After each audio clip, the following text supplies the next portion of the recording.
Good morning students, how are you? Fine, very good. बेटा कल हम लोगों ने स्टैटिस्टिक्स का थर्ड चैप्टर स्टार्ट किया था, census and sample method of data collect. Census method कल हम लोगों ने डिस्कस कर लिया था। सेंसस मेथड क्या था? जिसमें हम पॉपुलेशन की ईच आइटम से क्या करेंगे, इंफॉर्मेशन गैदर करेंगे। आज हम डिस्कस करेंगे सैंपल मेथड। सैंपल मेथड क्या होता है? इसमें हम पॉपुलेशन की ईच आइटम से इंफॉर्मेशन गैदर नहीं करेंगे। हम पॉपुलेशन में से कुछ आइटम सिलेक्ट कर लेंगे अलग से और उन सिलेक्टेड आइटम से क्या लेंगे, information. That is sample method. In this method, some items selected from population, ठीक है?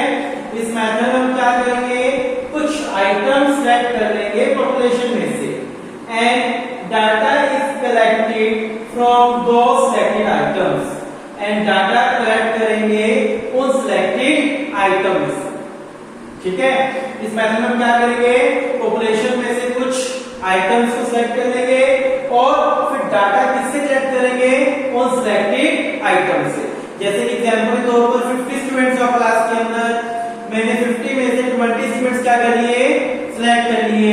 फिर उन 20 स्टूडेंट्स से मैं डाटा इकट्ठा कर रहा हूं, दैट इज सैंपल मेथड। तो कौन सा मेथड कहलाएगा, सैंपल मेथड। मीनिंग क्लियर होगा अच्छे से? In this method some items selected from population and data is collected from those selected items, that is called sample method। आप फटाफट मीनिंग बताइए इसका जल्दी से।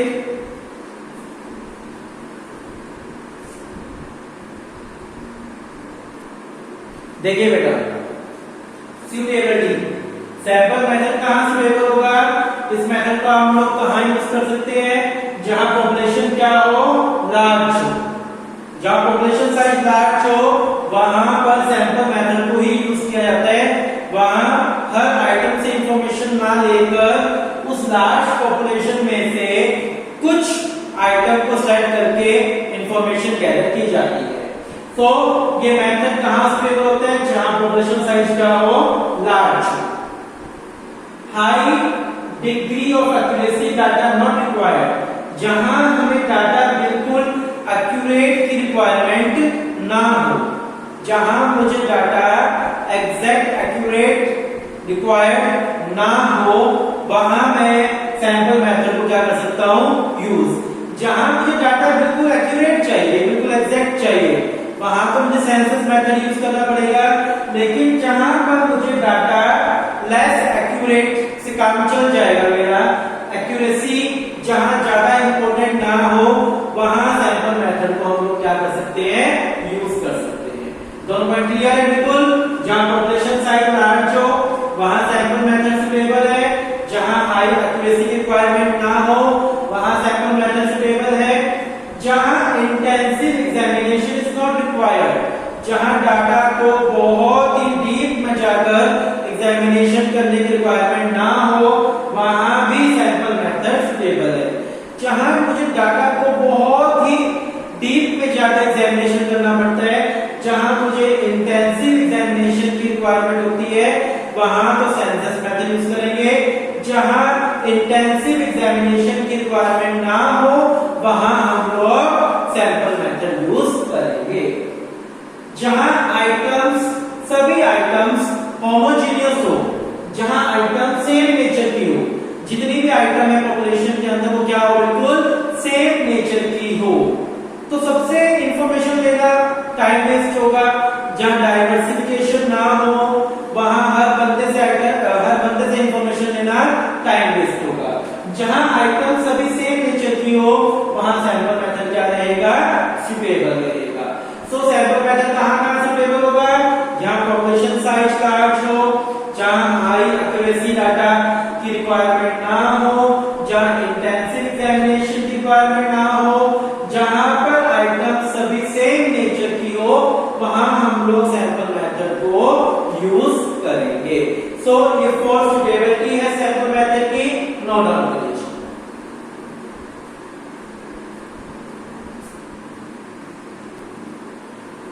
देखिए बेटा, मेरिट्स, सैंपल मेथड की merits. First one economical. Economical का मीनिंग मैंने आपको पहले बताया हुआ है। इकोनॉमिकल का मीनिंग क्या होता है? सस्ता, चीप, ठीक है, लेस कॉस्टली।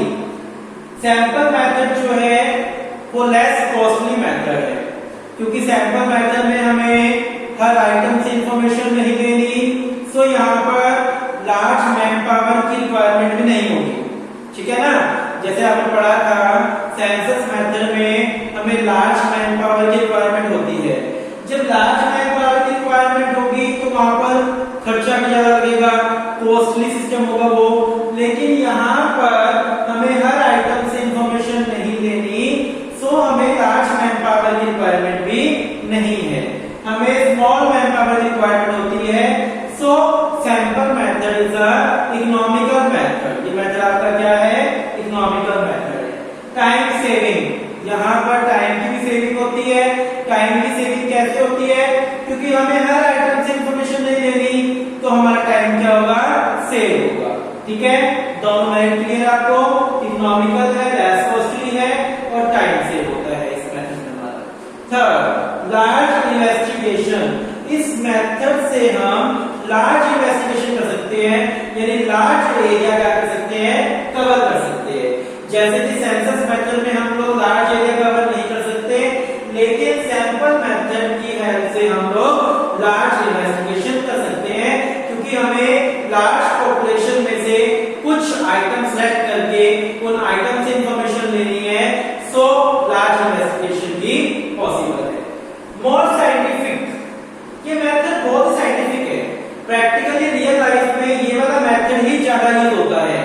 जैसे कि मान लो कई बार क्या होता है, क्लास में से कुछ पूछना है क्लास के बारे में, तो इंफॉर्मेशन लेनी है प्रिंसिपल को, तो प्रिंसिपल क्या करता है? सभी बच्चों को तो नहीं बुलाता ना, क्लास में से 2 बच्चों को बुला लेगा, 3 बच्चों को बुला लेगा कि आप 3 बच्चे आगे आओ, ऑफिस बुलाया मैडम ने आपको, फिर उन 3 बच्चों से पूछा जाएगा, यानी हर बच्चे से तो पूछा नहीं जाता ना, ठीक है। ऑफिस के अंदर कैसे होता है कि सभी स्टाफ से राय ली जाती, जो मेन पर्सन होता है, मेन हेड होता है, और जो ऑनर होगा बिजनेस का सिर्फ उस हेड से राय ले लेगा सभी के बिहाफ पर। सो ये मेथड मोर साइंटिफिक है।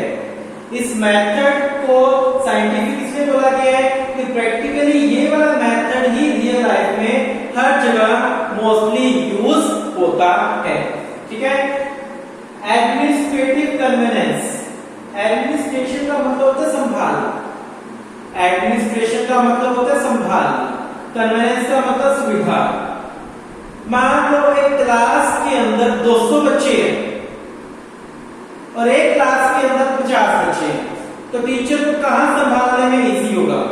50 स्टूडेंट्स को संभालना इजी होगा रेदर देन 200 स्टूडेंट्स, ठीक है ना। सेम एज इट इज यहां पर ये बात आती है कि यहां पर आइटम्स क्या है? स्मॉल है, लार्ज आइटम नहीं है, यानी इन्वेस्टिगेटर के पास जो आइटम्स हैं जिनसे इंफॉर्मेशन लेनी है वो थोड़ी सी आइटम है, यानी उनको संभालना, एडमिनिस्ट्रेशन करना इन्वेस्टिगेटर के लिए क्या है? इजी है रेदर देन लार्ज पॉपुलेशन, ठीक है। सो इस मेथड में एडमिनिस्ट्रेशन कन्वीनियंस भी होती है, यानी आइटम्स को संभालने में भी इजीनेस रहती है इन्वेस्टिगेटर। 5 पॉइंट क्लियर आप लोगों को कि ये मेथड इकोनॉमिकल है, लेस कॉस्टली है, टाइम सेविंग होता है इस मेथड के अंदर, लार्ज इन्वेस्टिगेशन पॉसिबल है इस मेथड से, आप लार्ज एरिया कवर कर सकते हैं। मोर साइंटिफिक, ये मेथड मोर साइंटिफिक है, प्रैक्टिकली इस मेथड को ही यूज किया जाता है। और एडमिनिस्ट्रेटिव कन्वीनियंस, इस मेथड में आइटम्स जो होती है वो लिमिटेड होती है, सो उनको एडमिनिस्ट्रेट करना, उनको संभालना बहुत ही इजी रहता है। So this are the 5 merits of census sample method, clear है? आप फटाफट से नोट कर लीजिए।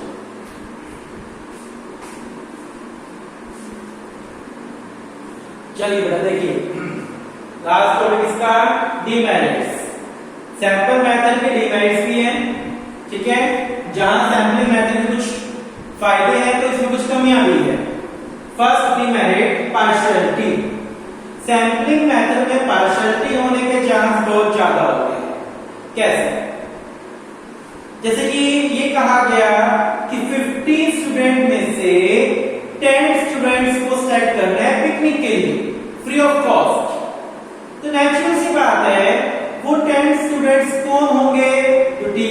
क्या है, क्लोज है।